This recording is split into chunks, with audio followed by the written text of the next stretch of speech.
Hi, welcome back to my channel. If you're new here, my name is Oumaima.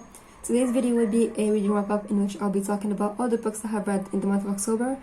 But I thought I would do things a little bit differently this month because usually I talk about the books in the order in which I have read them. But in this month, I want to start with the one that I have liked the most. It's also the most important one because of what's currently happening in the world.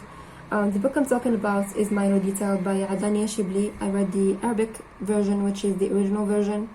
Shibli was supposed to receive an award for her novel in the Frankfurt Book Fair, but the event was called off because of the cowardice of the part of the organizers after Germany sided with Israel. This story is told in two parts. The first part is in 1949, 1 year after the Nakba. Israeli soldiers are tasked with clearing the region of Arabs in preparation for Israeli settlers. Seeing these soldiers rape and murder a Palestinian girl and then they throw her in a ditch. The second part of the story is told through the POV of a Palestinian girl who lives in Ramallah in the West Bank. And she has read about this story of the rape and murder of the first girl, and she becomes obsessed with this minor detail. She risks her life to deal with the logistics of moving in a land occupied by Israel and having her movements restricted in this open air prison, and basically dealing with going from zone A to zone B to zone C. And if you're not aware of how these zones work in the West Bank, then I will link the video that explains it in the description section. This novel is so beautifully written and it stays your mind long after you finish it, and I think this is a testament of how well Adania Shibli can write. And this book, I gave it 5 out of 5 stars, and it's a shame that the Frankfurt Book Fair decided to cancel the event because of their cowardice. The next book I'm going to talk about is A Study in Drowning by Ava Reid. This is an okay book. This is YA fantasy with an interesting plot. It's very atmospheric and beautifully written. But my issues with it is this book is sold as academic rivals to lovers, but it doesn't make any sense because our main characters were never academic rivals. They study completely different things. They were never rivals or lovers. There was never any romance between them. Yes, they were in the same space together, but I didn't feel any connection between them. So to me, the characters also felt one-dimensional and I did not feel connected to them, and I also wanted more from the world building, so I give this one 3 stars. The next book I want to talk about is Love Theoretically by Hazelwood.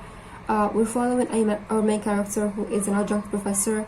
She's a theoretical physicist and she wants to be able to do research, but she feels like she needs to listen to her advisor, and he advises her to take teaching positions even though she does not like them. Being an adjunct professor doesn't pay very well, so she does this fake girlfriend thing in which she goes out with men and pretends to be their girlfriend. She gets paid for that.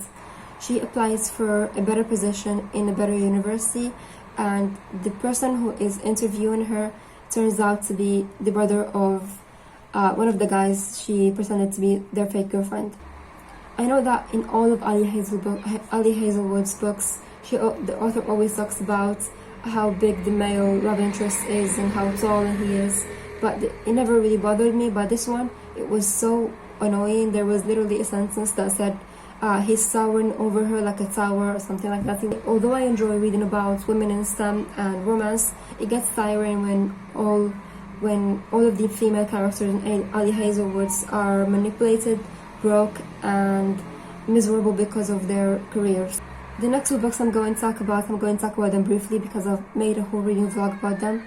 The first one is L'école des femmes by Molière. This is a play about a man who is raising a woman to be dumb so that when he marries her, she will not cheat on him. It is meant to be a comedy, but I did not personally find it funny, and I also didn't like that it is written in verse, which is kind of my fault because I should have known that it's written in verse before I picked it up, but I didn't. So, and the final book I'm going to talk about is Girl, Woman, Other by Bernadine Everisto. This is the book telling the story of multiple women in the UK. I personally did not find any of the characters likable. The combination of lack of plot and the fact that the characters are unlikable made it very difficult for me to go through this book, and at points it felt like the characters were just looking for oppression points, and I really did not enjoy my time while reading that book. So out of all of the books I have mentioned, the only one I personally liked and I would recommend is Minor Details. This book is translated to most languages at this point, I think. These are all of the books I have read in this month. Let me know if you have read any of these books and what you thought of them. And as always, I'll see you next time in another video. Bye!